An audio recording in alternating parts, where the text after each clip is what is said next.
তা আমাদের ভালোবাসাগুলোর পিছনে কোনো কোনো স্বার্থ থাকে কি না? আর এই যে জেনা চলছে, এই জেনার মধ্যে মূল স্বার্থটা কি? যৌনতা। মূল স্বার্থ কি? ছেলেও চায় মেয়েকে ভোগ করতে, মেয়েও চায় ছেলেকে ভোগ করতে, এবং বলে না না এটা পবিত্র ভালোবাসা, আমরা বিয়ে করার জন্যই জেনা করেছি, নাউজুবিল্লাহ। তাই না? বলে না আমরা তো বিয়ে করব, সমস্যা কি? তো ফ্রি মিক্সিং করলে কি সমস্যা?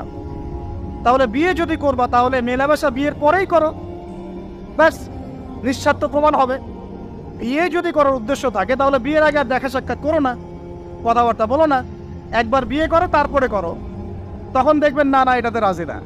তার মানে স্বার্থ এখানে আছে। তাহলে নিঃস্বার্থভাবে কে আমাদেরকে ভালোবাসে? অতএব প্রিয় ভাইয়েরা এবং বোনেরা যারা শুনছেন লেকচার, নিঃস্বার্থভাবে যে সত্তা আমাদেরকে ভালোবাসেন সেই সত্তাকে ভালোবাসতে শিখুন। আল্লাহ পাক তৌফিক দান। এখন আল্লাহ পাক আমাদেরকে কিছু কিছু ক্ষেত্রে ভালোবাসতে বলেছেন, যেমন আল্লাহ পাক